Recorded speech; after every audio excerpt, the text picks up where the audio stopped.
It's Monday at the Oklahoma National Stockyards in southwest Oklahoma City, an operation that's run basically 24 hours a day, 7 days a week since it opened in 1910. Brian Marlin, who's from Iola, just east of Tulsa, has been an auctioneer here for more than a decade. Honesty and integrity is about the best thing you can have as an auctioneer. If the buyers trust you taking the bids, they're going to give all they can give. It's something I've always wanted to do. Dad always told me if you enjoy what you do, you'll never work a day in your life. So it's something I've always wanted to do is sell cattle, and as an auctioneer, this is kind of where you want to end up, right here at Oklahoma National. The big days are Mondays and Tuesdays when the auctions take place. Lots of energy, lots of spectators. On any given day, we're selling 25 to 30 buyers, and so lots of energy. Lots of people coming and asking us questions on how we do what we do and how we market cattle. So it's pretty interesting. And right now, the Oklahoma National Stockyards is going gangbusters, eclipsing numbers not seen in many years. Here in the last 2 months, we've sold as many as 18,000 cattle. We usually try to sell 800 to 900 cattle an hour. The other barns that I work at across Oklahoma, you're going to see 1,000, 1,500, 2,000 cattle. One other barn will get a few more than that, but it's just it's a sell, but on a lot larger scale than what you see day in and day out. So the tough thing about it, we start at 6:30 in the morning on a Monday morning. I get up at 3 o'clock to come out here, and we're here till we sell the last calf on Monday night, going into Tuesday morning. So there's a lot of times I work 24 hours straight. It makes it you got to be tough. This industry makes you tough. Right now, the Oklahoma National Stockyards averages around 9,500 head of cattle a week. That makes it the largest in the U.S. and probably the world. We're breaking records again, so it's awesome.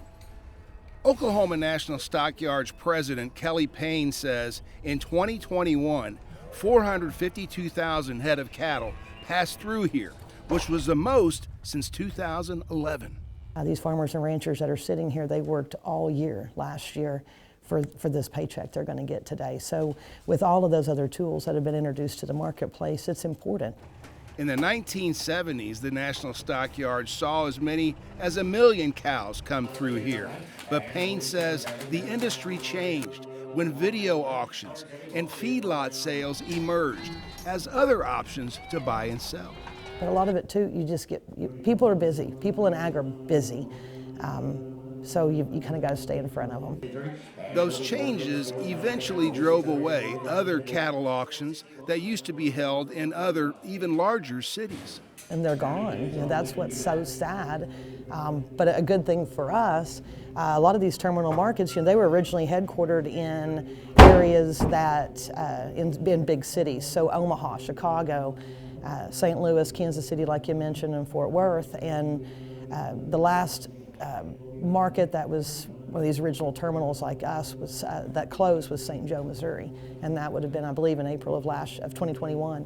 So for us to have survived that and to still be a big economic driver, literally in downtown Oklahoma City, is a testament to the changes that we've made and the customer service that we're able to provide. You can go and tour around. I've heard some of the places like Omaha, you wouldn't even know it was ever there. And so that's something that's really, when I mentioned that this is a part of our fabric and a part of our history and our culture, this is really a hidden gem for Oklahoma City from a historical perspective and an economic perspective that we're still able to operate and have the last one of its kind left. Tom Gillam's been working here since 1959, October the 8th. He's one of 700 who work here. I love it. I love what I do. It's been a great endurance.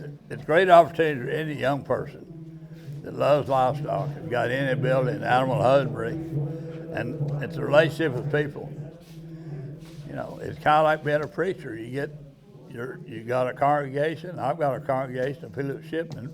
sell to them or buy cattle for. Those farmers and ranchers are going to go back, invest in their communities. They may go down here to Langston's, buy a shirt, eat at Cattleman's, et cetera, but they're also going back and putting that money into their communities. So whether it's with the bank or the co-op or the tire shop, the implement dealer, buying the wife a new car because she's worked so hard all year. So it's a big circle of how those dollars get distributed back.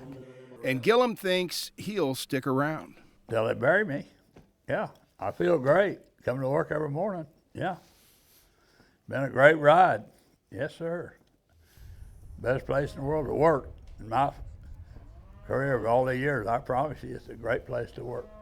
Steve Shaw, the Oklahoma News Report.